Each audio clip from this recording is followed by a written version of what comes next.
Well, we are in the second canto, but the first few sentences of this canto I will consider to be practically as a part of the first canto itself. We could include half a dozen of these first sentences, about 20-25 lines, in the Simple Dawn itself. What is happening is these few sentences are giving the connection between what was said in the previous canto and what is going to follow in the second canto. The background is essentially background of the previous canto. So we will treat this also, today's class also, as a part of the class of the Simple Dawn. With that, we will conclude today's today's class. We will conclude the Simple Dawn. You see. So anyway, about this canto, second canto, there are in fact again in this canto, two sections, section 3 and section 4. Section 3 has 42 sentences and 185 lines. Section 2 has 42 sentences and 185 lines. And section 2 has 48 sentences and 182 lines. 182 lines. So the second canto has in all 90 sentences and 367 lines, practically of the same length as first canto. A little longer than the first canto, but practically the same number of sentences, same number of lines in both of them. You see. Now, this canto begins, a while withdrawn in secret fields of thought, her mind moved in a many-imaged past that lived again and saw its end approach. Dying, it lived imperishably in her, transient and vanishing from transient eyes, invisible, a fateful ghost of self. It bore the future on its phantom breast. Now this awhile, it is that which give the connection with the previous canto. You have to have the previous background before we proceed further with this canto. Then along the fleeting events far backward trail, regressed the stream of the insistent hours, and on the bank of the mysterious flood, people with well-loved forms, now seen no more, and the subtle images of things that were. Her witness spirit stood reviewing time. All that she once had hoped and dreamed and been flew past her, eagle-winged, through memory's skies. As in a many-hued flaming inner dawn, her life's broad highways and its speed bypass lay mapped on her sun-clear recording field from the bright country of her childhood's days, and the blue mountains of her soaring youth, and the paradise groves and peacock wings of love, to joy clutched under the silent shadow of doom, in a last turn where heaven rests with hell. 12 passionate months led in a day of fate. 12 passionate months led in a day of fate. Well, you can see the link it has with the previous canto straight away, you see it completely. Now, before we proceed further, it is very interesting to note that this line, 12 passionate led in a day of fate, this our returning Satyavan must die. 12 swift-winged months are given to him her alone. 12 passionate months. The theme is recurrent. 12 swift-winged months are given to him and her. That is the prophecy made by Narad. So that prophecy is already kind of foreseen here in this canto itself. Now, but the interesting point is how things fall into places. You don't count and do that kind of a thing and manipulate that it happens. How things fall automatically, so to say, into their places. The previous canto had 341 lines. This particular line, 12 passionate months led in a day of it, is the 24th line of this section. In other words, starting from the beginning of Savitri, 12 passionate months led in a day of it, this line happens to be 365 line, 365th line. This is the 365th line of Savitri. That is exactly 12 months, if it is not a leap year. It is exactly 12 months. So, how 12 months, 365 lines, everything get into their places automatically. That is the kind of an often yogic effect which happens by itself, so to say. The mother used to put her hand in the bag and pick up some coins, and she would get exactly the same number of coins she wanted. She would not count them. You want 20 counts? Here are 20 counts. Like that. Here, same way, in the entire mass of 24,000 lines, this line should be the 365th line, is something very significant in that sense, you see. So I value that aspect more than other aspects, you see. This is 24th line, and the previous canto had 341 lines. I will make one more point though. In the original edition of Savitri, the first canto had 341 lines plus 24, so 365. In the revised edition of Savitri, they have an additional line in the first canto. It is not 341 but 342. So that would make this 365. That would make this 365. You see. Sorry, 366. That would make 366 according to the new edition, revised edition. Which means that they are going by the leap year. Whereas the old edition is going by the normal year, you see. So both of them are still acceptable. I will not really accept why they have put that extra line there. The effect is so powerful here, keep it as it is. Although one can still justify, no, he's talking about the leap year, which is very rare year, rare thing, rare occurrence. After all, the supramaterial descent took place in the leap year, 29th February 1956, you see. So that is, by the way, that is kind of incidental. So we will try to take up these few lines today and connect them with what we had seen earlier, you see. Now, this is a very dense kind of a statement here.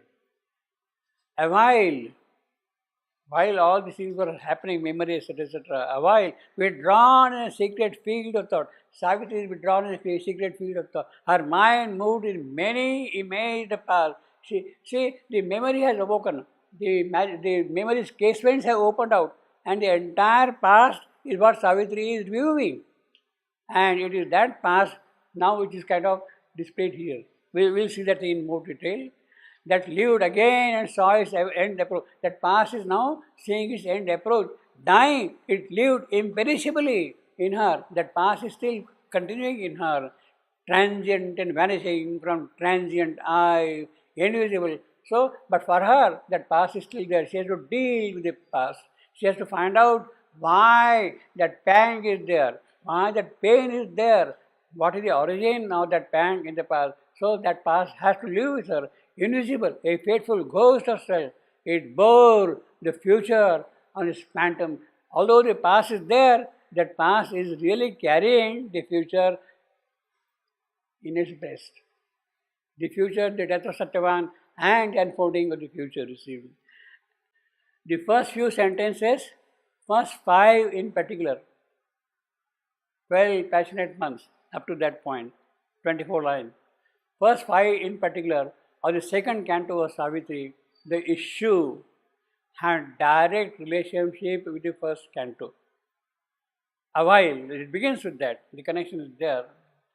The Simbaldawn, in that sense, one can take these as a part of it, part of the Simbaldawn, you see. These form a prefatory link to take the narrative forward. The connection between the previous canto and what is going to be the second canto, they are the connecting link. Savitri is carrying in herself the whole world. That is what we have seen earlier.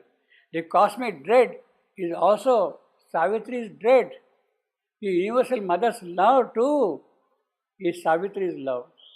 That enables Savitri to take her own calamity, to make her own calamity a poignant sword to strike at the evil that exists at the roots of life. That calamity itself has become a sharp, keen sword to strike at the evil which is present at the roots of life. Savitri was heedless, unconscious of this at the beginning. You see, for long ages, long yugas, long kalpas, Savitri was in a state of somnolence, not awake. This is the very first, and Savitri too awoke among these tribes. That is how the second section begins. Awoke. She was in a state of somnolence. Savitri was heedless, she was unconscious at the beginning.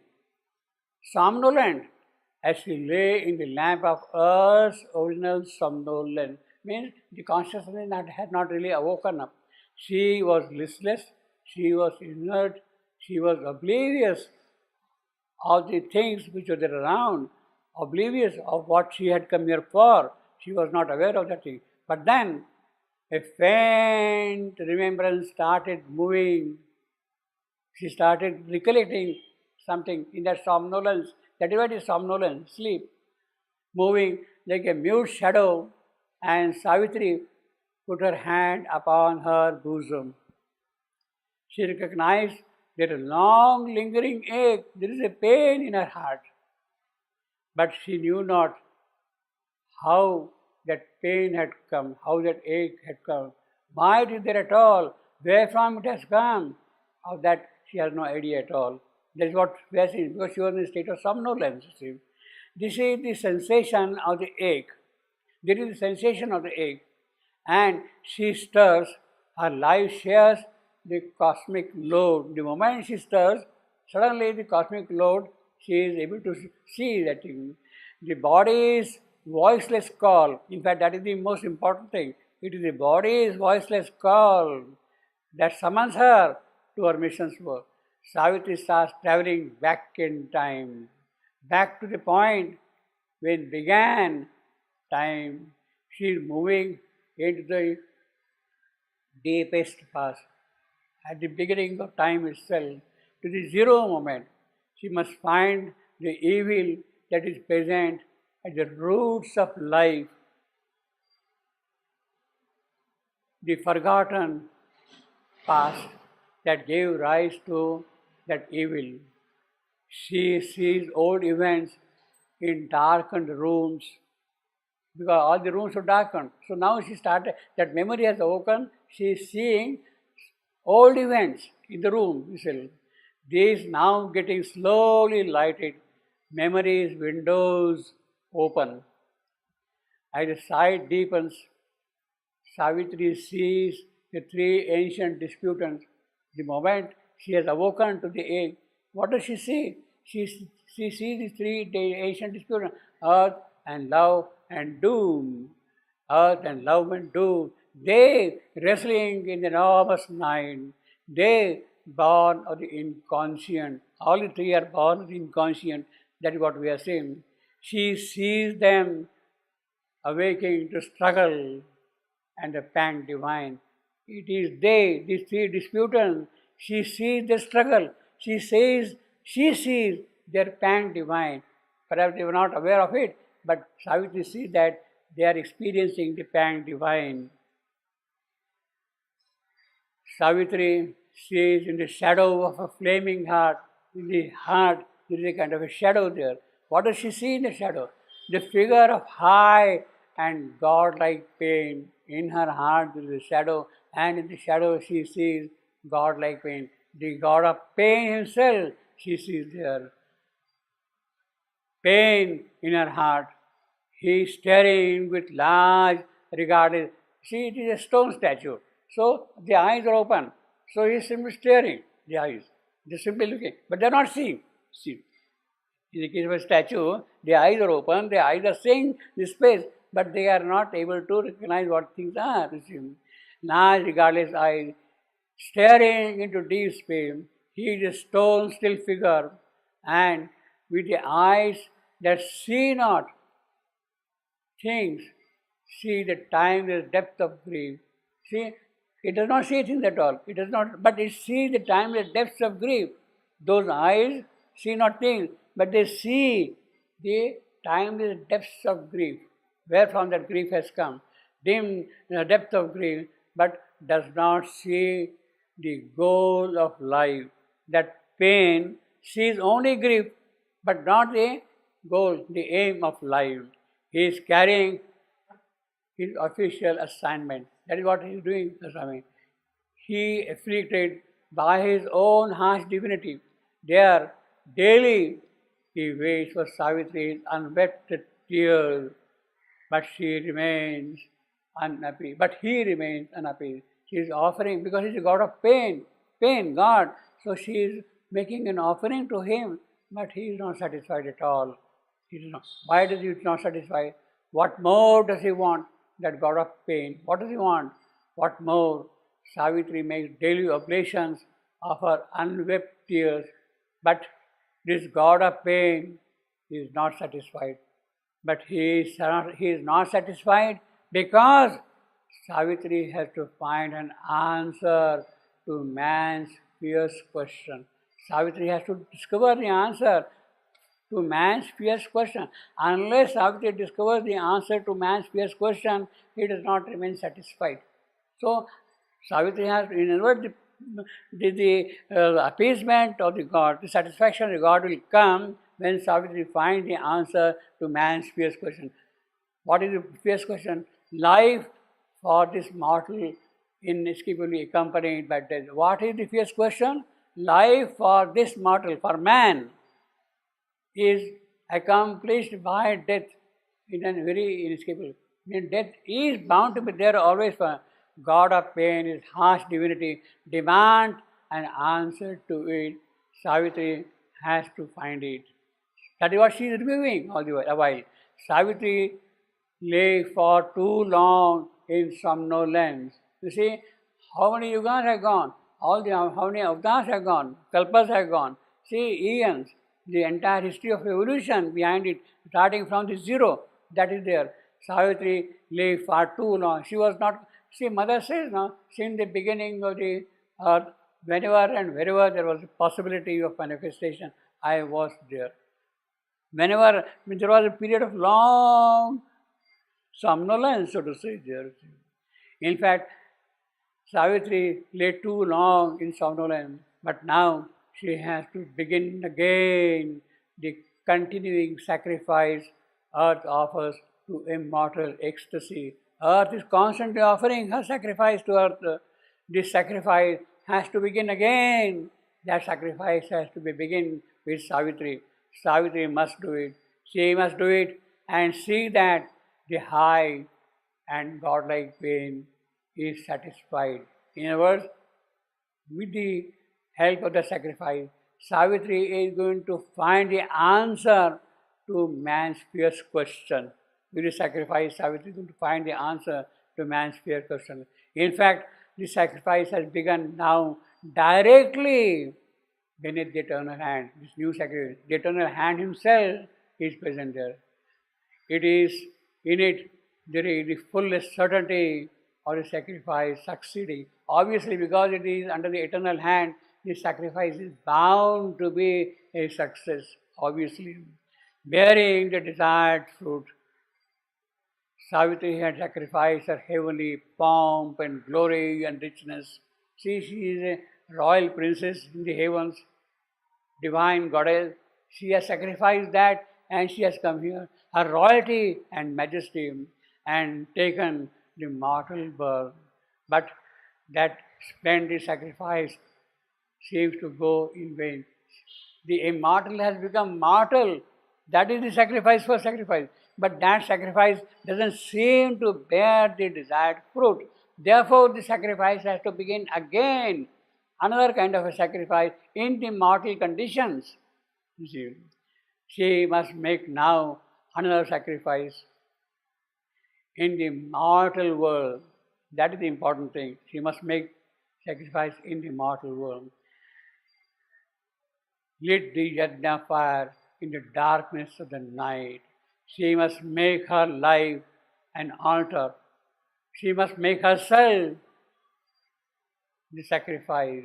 The sacrifice is to the God of pain, who is actually the God of bliss himself in the dimnesses of the inconscient world. See, he has taken that form. Nothing happens without a sacrifice. If that question has to be answered, it cannot be answered unless you perform sacrifice. That is the power of the Vedic sacrifice. Nothing happens without the sacrifice, without yajna, without the yajna. But here the yajna directly under the eternal hand itself, Savitri, in the mortal world. But where is the sacrifice going to be performed? Yes, Savitri has to sacrifice. Where? At what place? The fire, yajna fire, where is it going to be set ablaze? At the destined place and at the destined moment. Well, in the story, this has to happen at the destined place in the Shalva woods where Satyavan and Savitri met together. At the destined moment, the known which was fixed long ago at the beginning of time itself. Savitri is looking at the green, smiling, dangerous world. She is seeing all around the thing. She is hearing the ignorant cry of living things, and the trivial sound. The long awaited noon is now here. Savitri gathers force within. At that moment, Savitri gathers force within. In her soul, the warrior goddess has taken her possession. She is now seated in the soul of Savitri, the warrior goddess. The divine Savitri herself is now seated in the soul of Savitri, you see.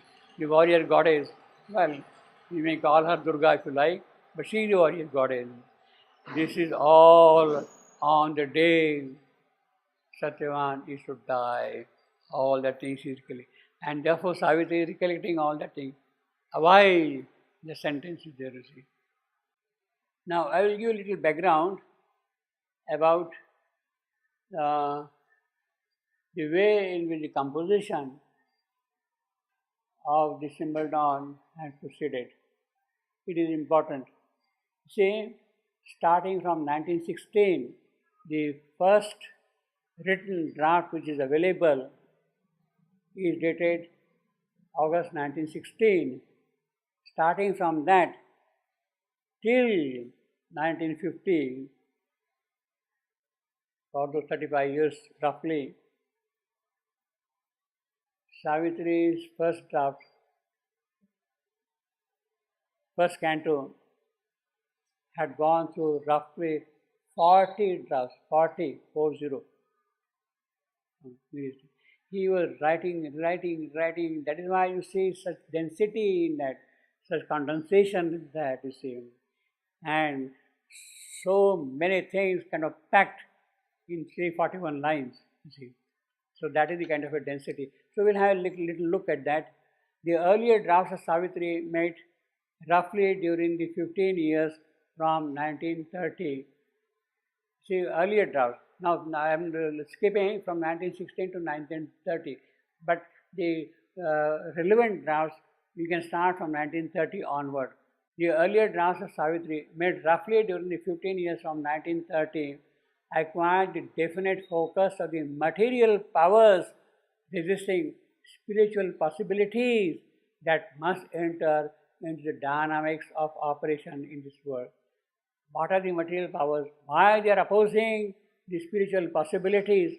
That is what is being actually discussed in these drafts from 1930 to roughly 1944. You see, enter into the dynamics of operation in this world. The dragon, I am quoting now here from the record of yoga, 1927.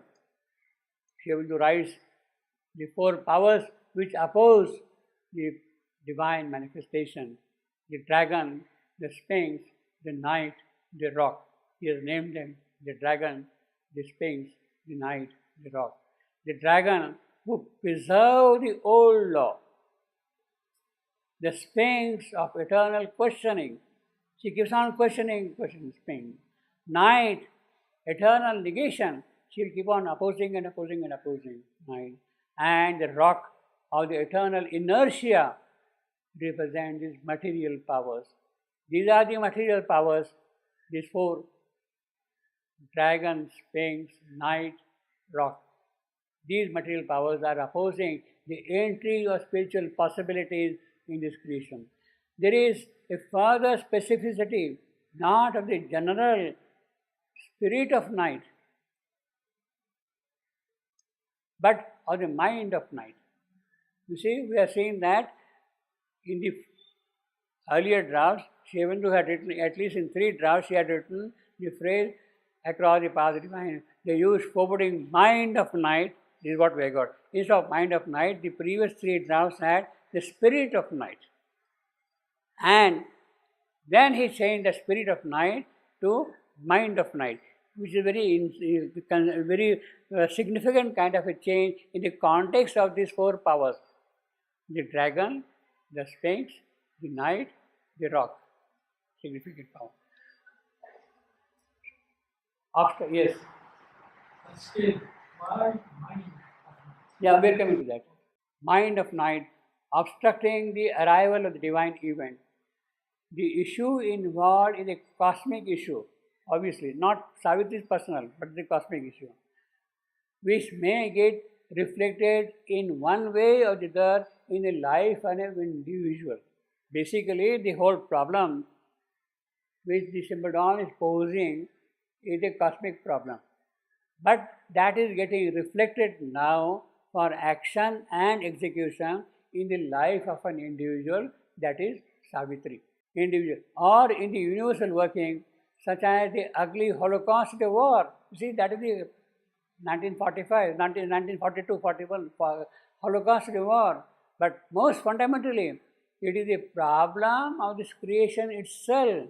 It is not the individual, or it is not a transitory moment. It is a problem, very basic problem of the creation itself. It is a problem of this creation itself. Its origin being in the inconscient void. The problem rises from the inconscient. In working out of operational details, this may be summarized as conservatism of the material negation. It holds back everything, material negation, inertia of matter. It is that which is holding back. In fact, this phrase, conservatism of the material negation, that is from the Life Divine, this phrase. There is constant repetition of the unconscious act. There is the prolongation of the unseen will. This is what we got in Savitri's lines on the very first page. But this has to end. The dawn symbol of Savitri, right at the beginning, ushered the coming of the great light and truth and beauty and joy in this creation. What is the dawn? It is the arrival of these things in this creation. That is the dawn. Now, how the day will unfold, that is a separate issue. But how the dawn will come, that is what is being discussed in the symbol dawn and in Savitri. Now, the symbol dawn ran into some 40 drafts starting from the first in 1916. You can see how much attention he was giving to that thing. There were a couple of aspects in that. The first 5 opening lines corresponding to the period 1942-44. What the passage I am going to quote, corresponding to this one. The next 2 somewhat earlier, with the last line being back to 1936. Now, this one. It was the hour before the gods awake across the path of the divine event. Now, earlier, the abysm, the embodied infinite, whose fathomless hero occupied the world. See, the phrases are different. Fathomless hero occupied the huge forwarding spirit of night, alone in her unlit temple of immensity. Now we have got eternity, you see. Lay stretched mobile upon silence mind, a shadow spinning through a soulless void. Now, suddenly, this is kind of a job.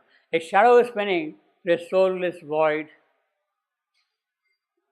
Soulless vast, earth field abandoned in the hologram of a mute, inconscient semblance of the unknown, forgetful of her spirit and her fate.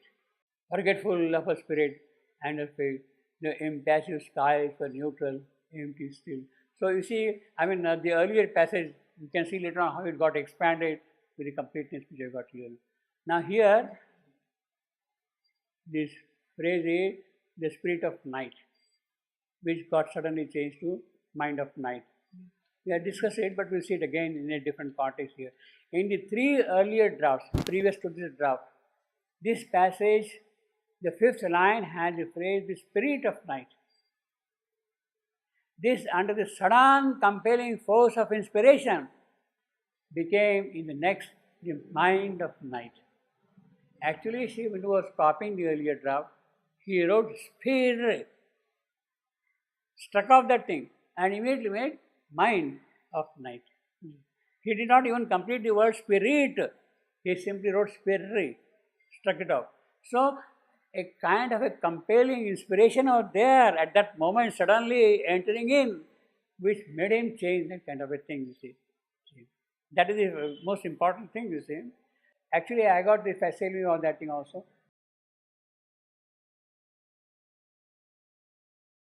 See how he has struck that thing and immediately saying that thing. While suddenly the inspiration has entered and he is saying that thing. Yeah.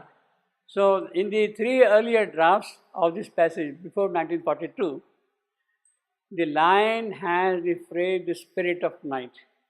This, under the sudden compelling force of inspiration, became the mind of night. In the process of copying from the previous draft itself, the spirit of night turned into mind of night. And this is extremely significant. Whereas the spirit of night conveys the general individuality of the night. What do you mean by spirit of night? Each one has a kind of a spirit made up of our personality. You see, our individuality, the subtle physical is there, the mental is there, the vital is there, even psycho-spiritual is there. All these constitute our spirit. And it is that spirit which is also a part of our being. It is a kind of a reflection of ours in this subtle world, in the occult world, spirit. You see, in fact, that is what happens when a person dies. It is this spirit which kind of spreads around. The vital goes to the vital world, the mental goes to the mental world, the physical is dispersed, the subtle physical disappears like that. So it is the spirit which gets dissolved. Now it is the same spirit which sometimes people say as ghost. You see, after death, you see, spirit and ghost, they're kind of equivalent. The spirit of night, so it is that kind of a personality of night which is behind night. So here say, whereas the night of the spirit of night conveys the general individuality of the night, her total character, her subtle build-up, her physical, vital, mental, even psycho-spiritual personality,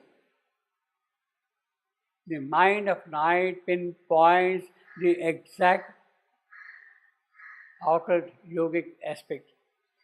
It is not the general spirit of night, mind of night, the specific character of mind. It is the mind which is important. Mind is the thing which gives a kind of a definiteness, a measure, a form, a personality, which remains intact.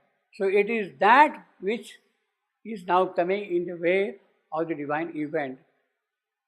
In fact, we see mind of night, we read that thing, pinpoints the exact occult yogic aspect.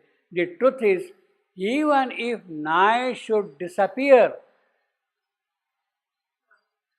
her spirit would continue to be there. So it is not the spirit of it, continue to be there. But in the functionality of things, it is not the spirit of night, but the unconscious part of the stiff and stubborn physical mind. What is it actually governs the whole process? What is coming in the way? The unconscious part of the stiff and stubborn physical mind that comes into play. The problem is of the physical. The problem is this mind means formidable defiance to the higher forces working in the material creation. This is the bottom of the difficulties of transformation. But at the very bottom, there is Supreme Himself. Yes, this is the difficulty at the bottom, but below that also there is the Supreme. Now, I will interpret this phrase, the mind of night, which is becoming more and more explicit yogically for Sri Aurobindo. When he started, although not used, considering the mind of light, the physical receiving the supramental light and force, the physical mind receiving the supramental light and force, that is what he calls as the mind of light. The physical mind, the mind of the cell also receiving the supramental light and force is the mind of light. Now this started happening from August 1938 when the supramental power started descending in his very physical. Light came in my head, light came in my throat, light came in my body, light came in my feet, all that. It started about that time, 1938, 8th August 1938, you see that. Now it is around that time he did not exactly coin the phrase mind of light, but that is what he meant. The mind of light became explicit in his last set of essays which he wrote in 1949 and 50. You see, this supramental manifestation, those 8 essays which he wrote for the bulletin, which he rather dictated for the bulletin. In those essays, he has described in great detail the mind of light. And he says that mind of light is the physical mind receiving the supramental light and force. And what is going to happen in the beginning is, it is the race governed by the mind of light which will come into play here. What he calls the intermediate race, the overman race, as you call it, not overmind, overman race. Shrom, mother's phrase, Shrom, you see. It is that will come here. It is that race which will build up then the Gnostic race, the divine race, the supramental race, you see. So the intermediate state is the mind of light. In other words, Sri Aurobindo felt it yogically necessary to have an intermediate step between mind and supermind and the mind of light to bring down the new creation here. So in other words, the mind of light is the mind receiving the supramental light and force. If you go by that definition, then we can understand that the mind of night is the mind which receives the powers from the night. If mind of light receives from supermind, mind of night receives the powers, all the dark powers from the supermind, from the night, you see. So, mind of night, I will say, is that mind which receives all the possibilities and potentialities and forces of the night herself, you see. Higher forces working in the material creation. This is the bottom of the difficulty. It is indeed at the bottom's voiceless call. It is indeed at the body's voiceless call. Savitri experienced that pain because she heard the body's voiceless call in her bosom. She found the ache. At the body's voiceless call, that Savitri stirs up and becomes aware of the godlike pain. He who stares into space, who with eyes seeing breathes timeless depths, but who does not see life's goal. With that body's voiceless call received, Savitri is poised to do the occult yogic sacrifice.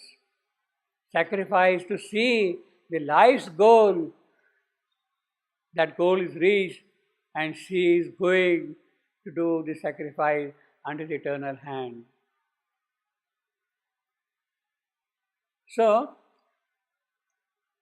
this change of mind of night, the phrase is very significant from that angle, you see. And this happened in 1942, after that experience of supramental light entering into space. Can we consider that mind is the obstacle? Mind in general is the obstacle. Mind in general? Mind is the obstacle. You say physical Mind is a kind of a rigid, very rigid instrument. Mind is an intermediate step. Yeah. But if you get stuck with the intermediate step, then it will become an obstacle. So it becomes mind of mind. No, not yet. No. Our mind is a fairly advanced mind now. But still cutting things in pieces, not separating everything. Our mind, even intellectual mind, even buddhi. No, our mind actually is a much evolved state. In fact, now it is able to open to higher spiritual powers. So Not all of them, but there are spiritual powers which can enter into our being. In fact, even higher powers, even the supramental powers, in the case of Shebendra, he was trying to bring it down directly into the physical. Mind, there was no problem for him. It was very easy for him to bring supermind in the mind. but mind has many layers.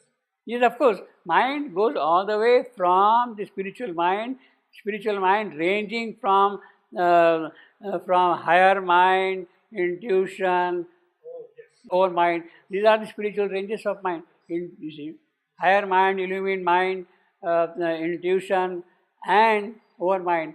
These are the ranges of spiritual mind. These are the ranges of spiritual mind. Human being is stuck in buddhi, manas, bodhicitta. That is in the physical part. That's in the physical. Yeah. What you say, physical Yeah. mind will do this. Yeah, but in the cosmic manifestation, you had these 4 layers already. Higher mind, illumined mind, intuition, and over mind. They all belong to the spiritual mind. But they are all below the supermind, in the lower hemisphere. They are at the top of the lower hemisphere is the overmind. Still, it is a part of ignorance. The lower hemisphere is a part of ignorance. Overmind also? Huh? Part of ignorance, overmind? Overmind also a part of ignorance.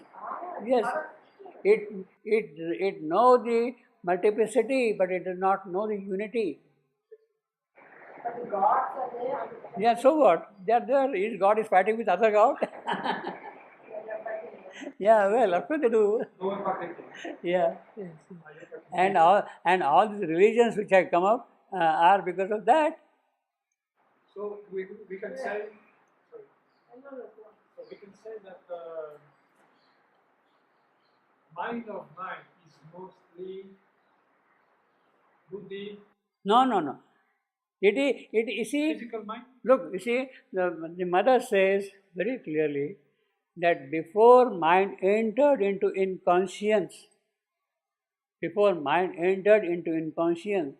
from the void things are coming up, before mind entered into inconscience was very plastic, very pliable, very moldable, very moldable.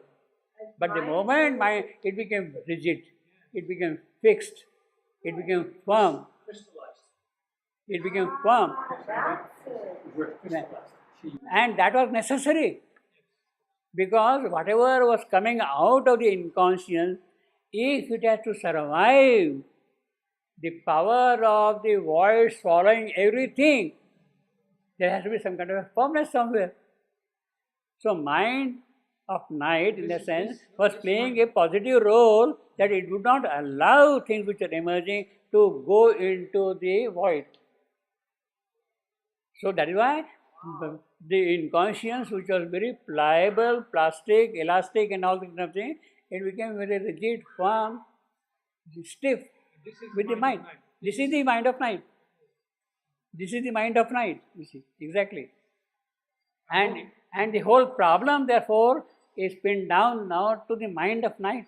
Right at the beginning, the second line itself, third line, across the path of divine event, huge, foreboding mind of night. The whole problem of transformation is kind of gathered, quintessence, in that one single phrase. The difficulty across the manifestation is this mind of night. Yes, mind of night was necessary in the early process of evolution, but now that is becoming an obstacle and it has got to be changed. Can we say that this mind of night is a physical mind? Physical mind of the inconscience. Physical mind. Yeah, yes, obviously. Physical mind. It's not physical mind, it's physical mind. Physicals. Physical mind, is a dull, stupid kind of a mind. Yeah. Physical mind is a different thing. Physical mind. The mind of the cells themselves. The mind of matter itself. The mind of matter. Because it is there. You see, mind is there. Life is there in matter. Mind is there in matter. Even supermind is there in matter, you see. But Lord. It is this one. It is that, yeah. So that is a very important thing. So that is why very in the third line he has quintessence the whole problem. What is the difficulty in making the divine advance progress? The difficulty lies in this mind of night. And that became explicit in the 1942 draft of Savitri, you see.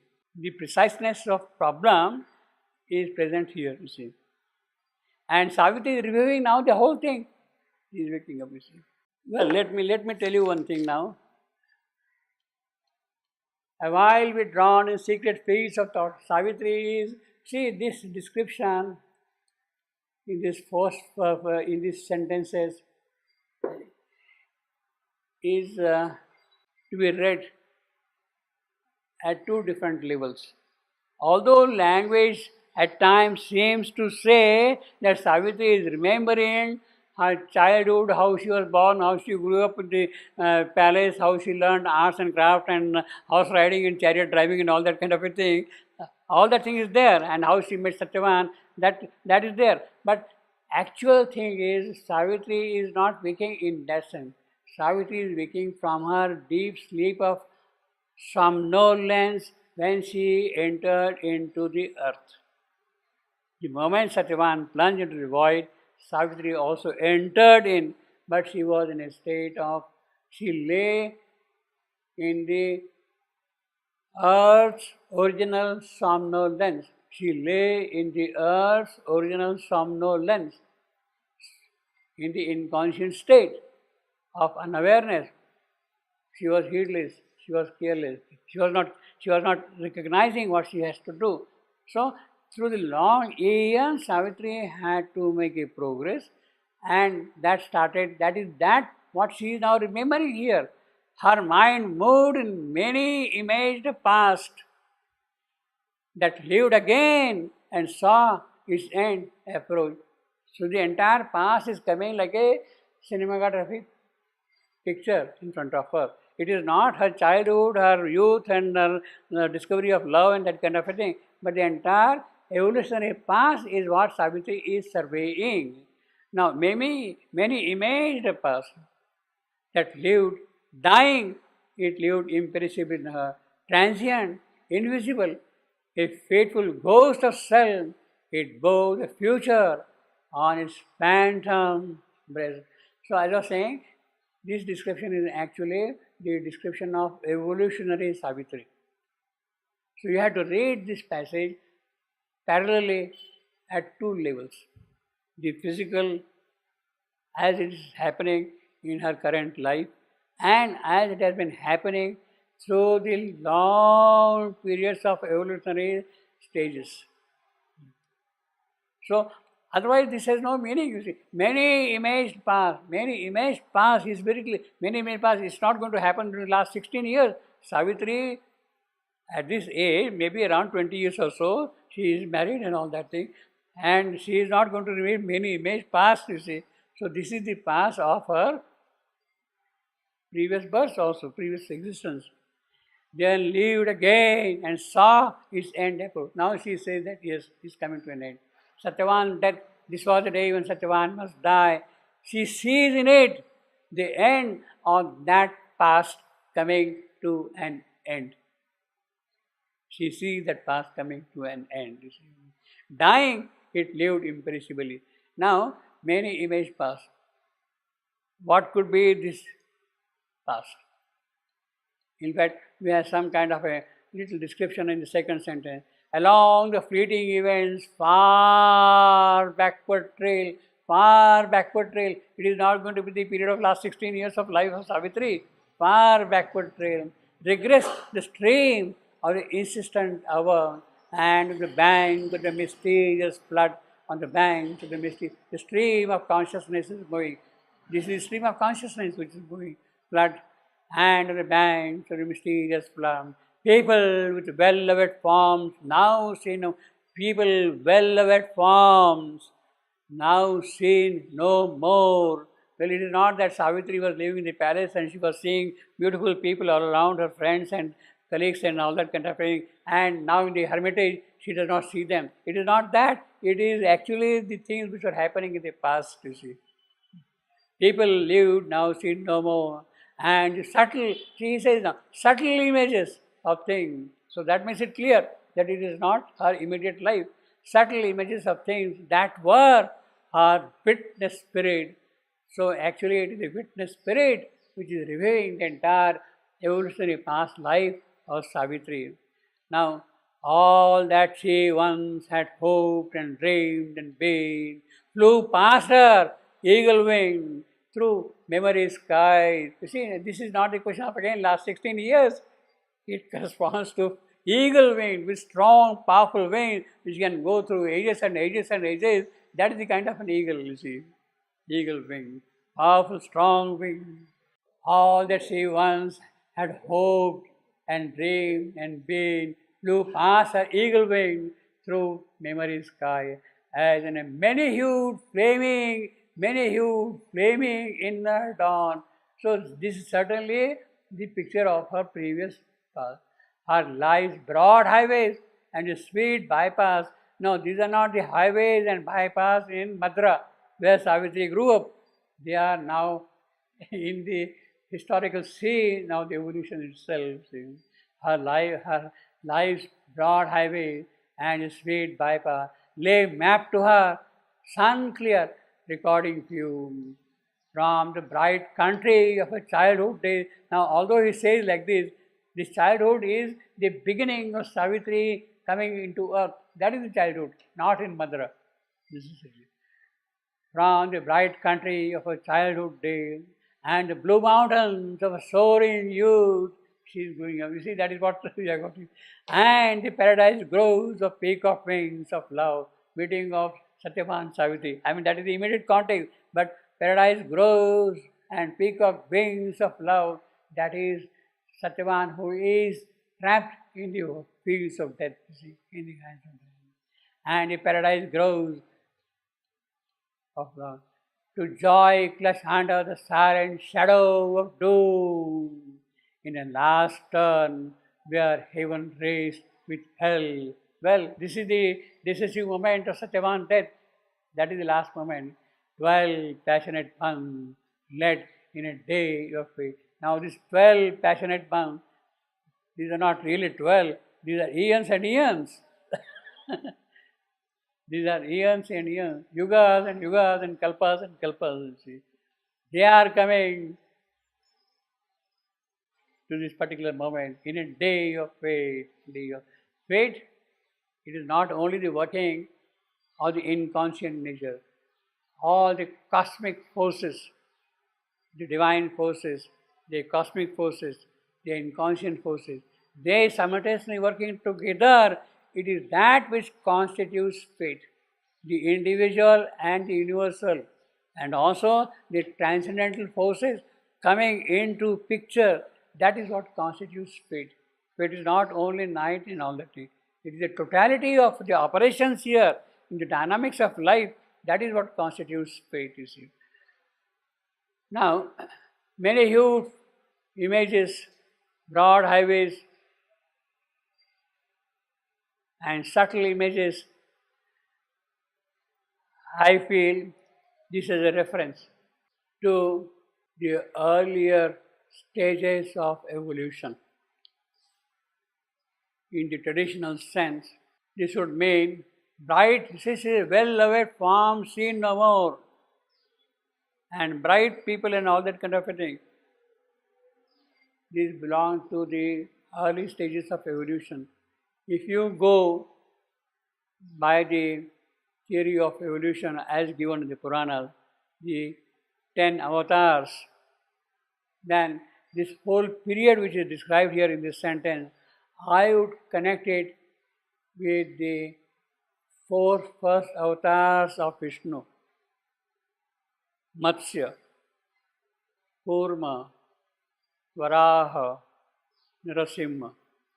These are the first 4 avatars of Vishnu in the Krita or Satya Yuga.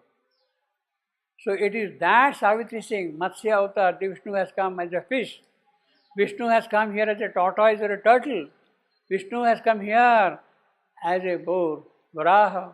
Vishnu has come here half lion, half man. Savitri is reviewing the entire past of that kind of a thing, and she is remembering subtle images of things that were, all those things. She is remembering the whole thing today. Now the transition at the end of these 4 avatars is the arrival of man. The new Manvantara begins with that. The arrival of Rama, as I've been saying, starts with that, you see. Krita Yuga. First is Satya Yuga, then this Rama's avatar, then comes Krishna in Dwapara Yuga. In Dwapara Yuga, 2 avatars, and then Kali Yuga, last 1 avatar, you see. So, Savitri's awakening, coming out of her original somnolence, happens with the arrival of the mental being. That is the transition period which is marked by the presence of Rama as avatar. Previous to that, we had those 4 avatars. Let me quickly tell you something about that. You see, in the beginning, there was only one small fish.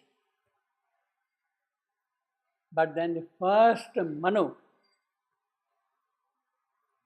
first man, each yuga has its own Manu. First Manu, the fish approached him, Manu, and the fish told him, take me to a pond. It was a small place, you see. He took the fish to the pond. And then the fish grew and grew and grew. The pond was insufficient. The fish told him finally, take me to the ocean. Manu took him to the ocean. And the fish grew and grew and grew. Now, according to the story, Manu saved the fish. So, Manu was rewarded by this fish that after the pralaya, you will come and stay here. You stay here. After Pralaya, next cycle, you come here and stay. So it was the fish which gave him that thing. Vishnu, as Matsya fisher, rescued the first man, Manu. He, along with the 7 sages, the Vedas, were hidden by a demon, and Matsya rescued them from him. So, the 7 sages and Manu and the Vedas were saved by this fish at that time, you see. And that completes the first avatarhood. So Savitri, remembering all those things, is a transition. Then comes the time of, there was a quarrel between the demons and the gods. And there was the event of churning of the ocean to see what kind of prizes, gifts one can get from the ocean of life. Ocean. So Mount Mandara, the traditional Mount of Mandara, was made the churning rod. And serpent Vasuki was made the rope to churn the rod, you see, churning rod, you see. And to give support to that churning rod in the ocean, Vishnu became Kurma, turtle or tortoise. So on the head of tortoise, the churning rod was there, and they started churning the ocean. Out of that, 14 peasants came out of it, you see, 14. And then also came out Kaustuba, many other things, all these ratnas are there, which came out, 14. Now, also came out at that time from that halal, poison. Now, who is going to take that poison? It was Shiva, who opted to drink that poison which came out of the cherry. And therefore, because of that poison, his throat became blue, and he is called blue-throated. We got in Savitri, blue-throated, or Neelakantha, as the tradition says. And then when Amruta came, that is nectar of immortality, that nectar of immortality was seized first by the demons. It was in their possession. Now, if the demons would have taken that nectar of immortality, that Amruta, they would have become immortal and gods would have lost everything. So, Vishnu played a trick and somehow managed to get that Amruta from the demons and give it to the gods. Mohini, as you call it, see. He gave it to gods, you see, and the gods have remained immortal. And one by one, then the demons were removed. This is what happened in the earlier cycles of evolution. As I said earlier, Pashu, Pramatha, Pishacha, Rakshasa, Asura, all these things were there. So they started going away. So that is how Amruta was recovered and given to the gods, you see. That was in the second avatarhood. In the third avatarhood, Varaha, one of the demons, had taken full possession of the earth completely. And the gods were worried about the earth. Bhudevi, she is lost. This goddess earth is lost. It is in the possession of demons. Therefore, they prayed to Brahma to do something about this Bhudevi, Brahma. And then came Vishnu as the Varaha, the boar, and he took away that boar, that earth from the demon, which is thus lifted up and kept away from them. So that is the third avatarhood. Then the fourth avatar, the demon who had been killed by Varaha, his brother, he took a revenge on God Vishnu. And he engaged himself in great tapasya, and he wanted a boon from Brahma. Brahma has to give a boon.